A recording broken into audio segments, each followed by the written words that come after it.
बिस्मिल्लाहिर्रहमानिर्रहीम। अल्लाहुम्मा सल्लि अला मुहम्मद व आले मुहम्मद। अस्सलामु अलैकुम। मैं हूं मोहम्मद आसिफ और इल्म जफ़र के हिस्से आसार से एक वीडियो के साथ हाज़िर खिदमत हूं।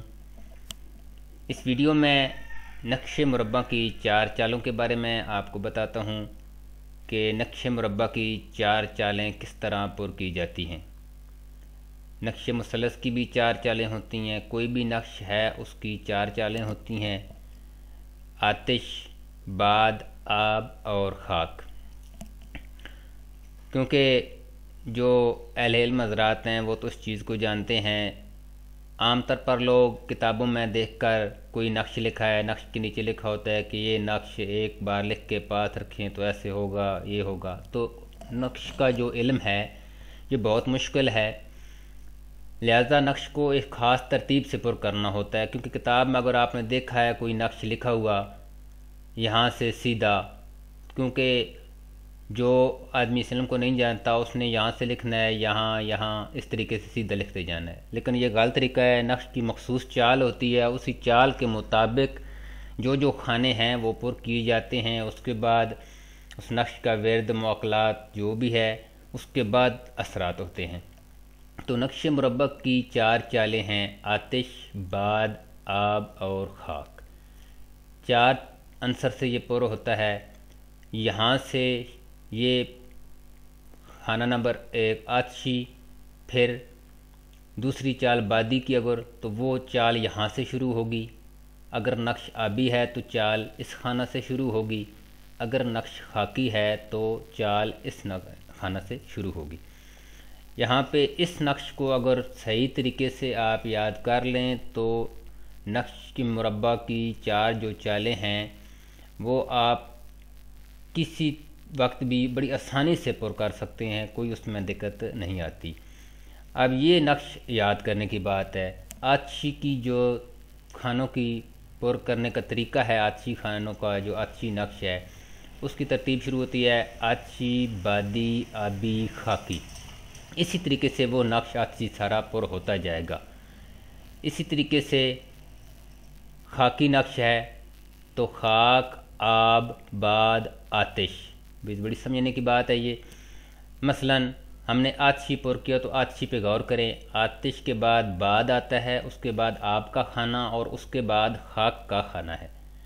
तो यहाँ पे 1 लिखा नक्श में, तो फिर उससे आगे बाद है, तो ये दूसरी लाइन में ये खाना नंबर ये बाद है 2, आब और खाक। ये गौर करें, आतिश, बाद, आब और खाक, आतिश, बाद, आब और खाक। ठीक है जी। इसी तरीके से आतिश, बाद, आब, खाक, आतिश, बाद, आब, खाक, आतिश, बाद, आब और खाक। ये नक्श आतिशी पुर हो गया। अगर ये चीज़ आपके जहन में मुकम्मल रहेगी कि आतिशी के बाद तरतीब अंसर की क्या है। अब मिसाल के तौर पे बादी नक्श पुर करना है तो बादी यहाँ से शुरू होगा। तो बाद की तरतीब कहाँ से पता चलेगी? यहाँ पे गौर करें। बाद, आतिश, खाक और आब, ये तरतीब है। तो यहाँ पे बाद, उसके बाद आतिश, उसके बाद खाक और उसके बाद आब, फिर बाद, आतिश, खाक और आब। ये तरीक़ाकार अगर जहन में रहेगा तो आप ये चारों चालें बड़ी आसानी से पुर कर सकेंगे। और वैसे ये मुश्किल से याद होती हैं, याद रखने का कुछ फ़ायदा नहीं, कुलिये के साथ याद होगी। अब यहाँ पे गौर करें नक्श पे। आतिशी, बादी, आबी, खाकी, ये नक्श आतिशी है। आतिशी नक्श यहाँ से शुरू होता है खाना नंबर 1 से। तो इसके 16 खाने जो हैं यहाँ तक इस तरीके से पुर होंगे। ये चाल है। कोई भी नक्श आप अच्छी चाल का लिखें तो उसमें ये चाल इस्तेमाल होगी। ठीक है जी। इसी तरीके से नक्श मुरब्बा बादी, तो पहले आप गौर करें यहाँ से ये जो नक्श है बादी नक्श इस खाना से शुरू होता है। ये इसकी तरतीब है बाद, आतिश, खाक और आब। तो ये बादी नक्श है, यहाँ से शुरू हुआ 1, 2, 3, 4 और 5, 6, 7, 8, 9, 10, 11, 12, 13 और 14। इस तरीके से نقش مربع کی آبی چال آتش، باد، آب اور خاک، یہ آبی اس طریقے سے شروع ہوتی ہے، اور نقش خاکی جو ہے یہاں سے اس کی چال شروع ہوتی ہے 1 2 3 4۔ تو اس طریقے سے یہ 4 چالیں ہیں، لیکن اس میں مین جو چیز ہے وہ یہ ہے جی۔ اگر خاک آپ نے پر کرنا ہے تو خاک آپ کے سامنے مثلا 16 خانے خالی آ جاتے ہیں، تو سب سے پہلے آپ یہاں پہ لکھیں گے خاک عدد خانہ نمبر 1۔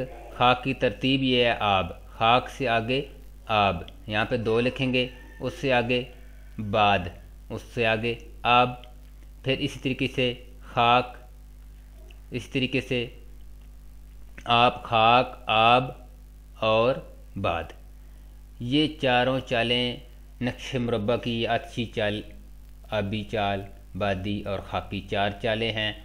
آپ اس طریقے سے ان کو یہاں پہ مثال کے طور پہ یہاں پہ آپ غور کریں تو اس میں الہی رزاق ہے، تو میں اپنے لیے نقش بنانا چاہتا ہوں، تو اس میں الہی کے اعداد یا رزاق، رزاق کے اعداد 308 ہیں، میرے نام کے اعداد محمد آصف کے 263 ہیں۔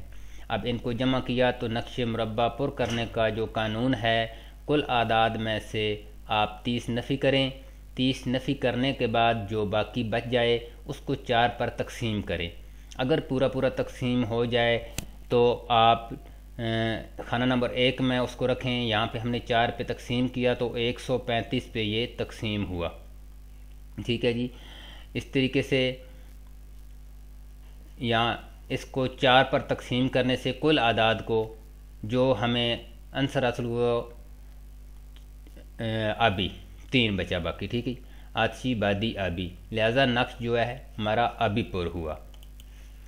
کیونکہ 541 پر تقسیم کرنے سے باقی کسر جو ہے وہ 1 بچتی ہے، لہذا 1 کسر بچے تو خانہ نمبر 13 میں اضافہ کیا جاتا ہے۔ خانہ نمبر 13 یہ ہے، ٹھیک ہے جی۔